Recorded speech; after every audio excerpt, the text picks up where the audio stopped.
Hello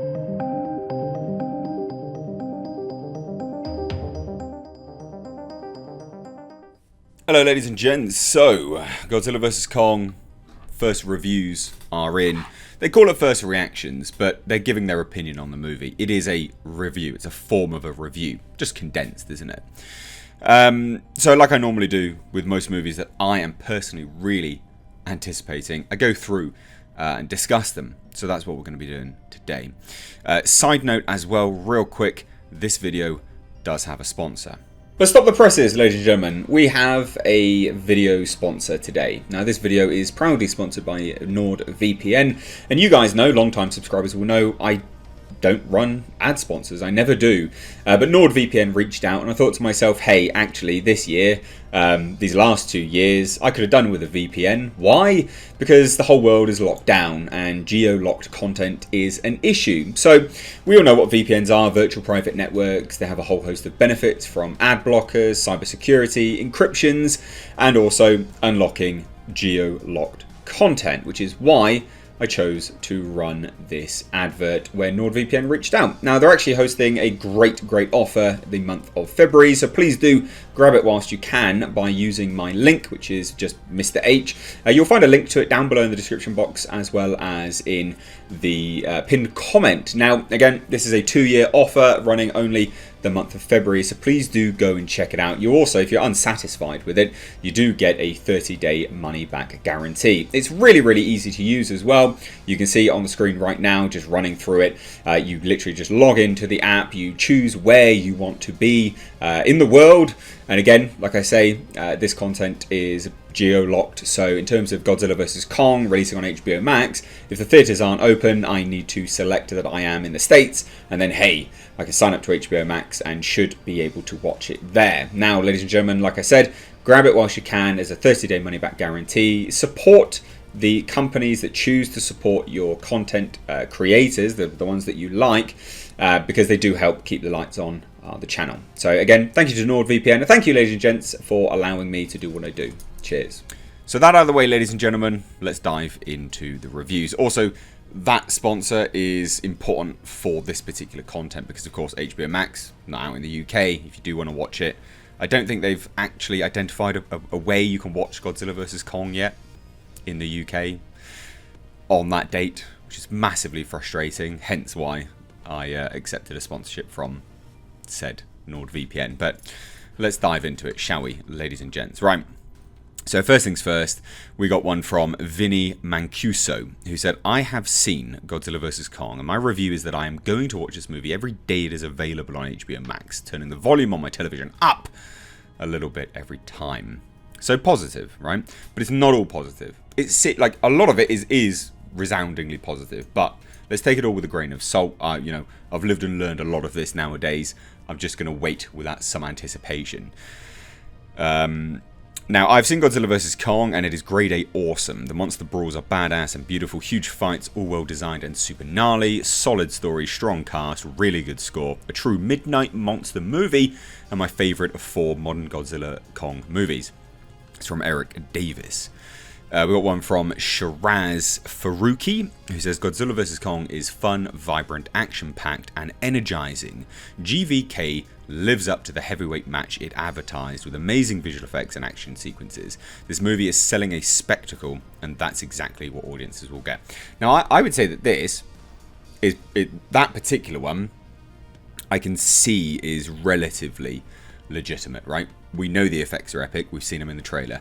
We know the action sequences are epic because they've just spoiled them all in the trailers. The fact that it is just GVK, it is just a spectacle, isn't it? So that I'm happy with. If it's just a big, dumb monster movie just fighting, I'd be more than happy with that, personally. Right, Mike Ryan says, I absolutely hated the prior Godzilla movie.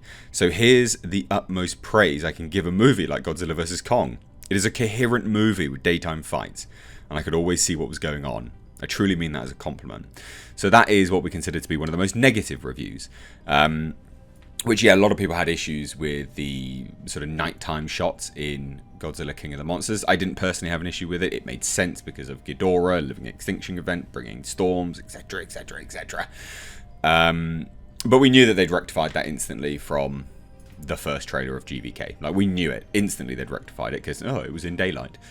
So it's a bit of a shame that that was literally all this individual said, because they clearly don't think much of it, and I would have liked to have heard a little bit more about it. This individual really doesn't like the movie, and I want to know why, you know? So Shannon, South by Southwest, says Godzilla vs. Kong is a visual spectacle featuring jaw-dropping fight scenes between the two iconic titans. Wingard's directing style is on full display. That is debatable whether that's good or not. In colourful and breathtaking fashion that also harkens back to the 80s style kaiju. Needless to say, the film was a blast, so that's positive. If you like his directing style, obviously. Godzilla vs. Kong is another solid MonsterVerse installment. So this from Adam Holmes. Basically, if you like the MonsterVerse movies, he's saying you'll like this, because he's saying it's another solid MonsterVerse installment. So you have to be of that mindset. This is me trying to be as unbiased as possible. As straight down the line as possible, even though I really love this stuff. But hey, whatever. While more time could have been used to explore this franchise's deeper mythology, if you're chiefly looking forward to seeing Godzilla and King Kong collide in a fight for the ages, you won't be disappointed. So that's good, but for me, that also sucks, because I did want to hear more about the mythology. I do love the mythology, and I think that they have been crafting a lot here. So that actually sucks for me, personally, to hear. Stephen Weintraub, I hate that dude, but anyway, he says, have seen Godzilla vs. Kong twice. The human scenes are exactly what you expect and not worth talking about. That's not good or bad. The human scenes I would like to have purpose. So that's bad for me, personally. But I don't want many human scenes. But I still want them to have purpose. The Godzilla and Kong stuff is why you pay to see this movie on an IMAX screen. They each have scenes that showcase their power, and the third act is awesome. So that's cool. Perry Nemiroff says, as expected, and probably as it should be, the Titan fights are the best parts of Godzilla vs. Kong. Adam Wingard definitely has the eye to make most of those moments. Still don't think they've nailed how to incorporate human characters, but the top-notch ensemble helps. So a bit of a rag on the humans, which is not, not so good, to be perfectly honest, but whatever. Now, this was an extension from Stevens. I've just gone to Collider now to talk about it a little bit more. So Stephen Weintraub said, watch Godzilla fight Kong for the first time in my living room, and while I have a decent setup, this movie demands to be seen on the biggest screen possible. If you can find a theatre you feel safe to visit, def see this on a movie screen. So that's positive. Again, some expansions of other people here. Talking about the humans. The human parts are still bafflingly bad, but the monster parts, where one giant monster wallops the other giant monster in the face, are incredibly good. So that's cool. Jermaine Lucier says, Kong, Skull Island, Godzilla, King of the Monsters, Godzilla vs. Kong. Godzilla vs. Kong has excellent action effects. The story is crazy ambitious and at times achieves some unique sci-fi coolness. I'd watch it again for that stuff, but most of the human angles are so overstuffed, illogical and pointless, it constantly took me out of it. That's a shame. Overstuffed. And that's the point. They seem to have been really contrived about the way they're getting them to fight, bringing in Apex that has made these other things, and sort of it seems contrived, and that to me is what he's saying. And this is coming from someone that's really looking forward to it, by the way, but I'm trying to be as unbiased as possible. Scrolling down. Laura. She, her, of course.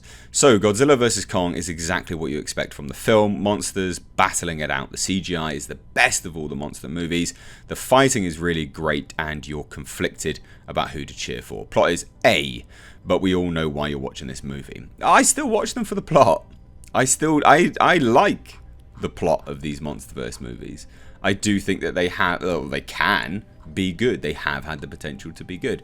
So that's about it, really. I could find more, but they are pretty vague, as they're supposed to be, because they're just... I say they are reviews, and they are reviews. They're still giving an opinion, aren't they?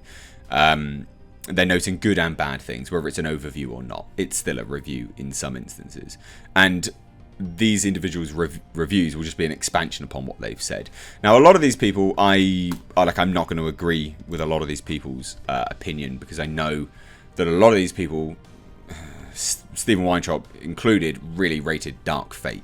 Now, to me, when they were all singing from the same hymn sheet of it's the best since Terminator 2, instantly you're a shill. You're literally getting talking points from the studio.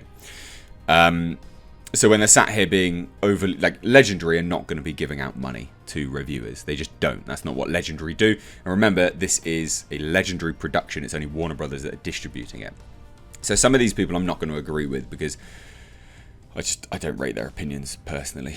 But I'm still going to take it with a pinch of salt, and some of the other stuff, like, look at objectively when the movie comes out. Like, I think the human aspect, we all sort of expected that to be a bit poo. And it's a shame because I want that stuff to be good. I want it to have a purpose. I don't want it to just be there for argument's sake, you know. Like, we need the humans to have a reason to be in the film. So it sounds like they haven't quite nailed that, which does suck actually quite a lot.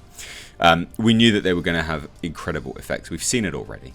So there you go. Not much else really to go on about in this, to be fair. It sounds about what I expected, which personally, to me, sounds like I'm going to enjoy it, but I'm going to be left wanting more, i.e. about the mythology. But that's why I go and buy the art and making of books, because they explain a lot of that stuff.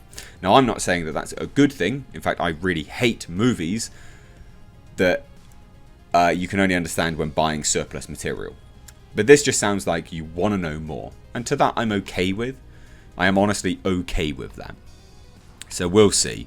But let me know what you think down below in the comment section, ladies and gents. I'd love to hear your thoughts. Side note, because YouTube doesn't notify people of a lot of my content, today I released a 35-minute special. It is the behind the scenes feature on Bjorn and Frida, my short film, which I released last Sunday. A lot of people haven't even been notified of that. So there you go. There's 2 new videos for you to watch. Check them out.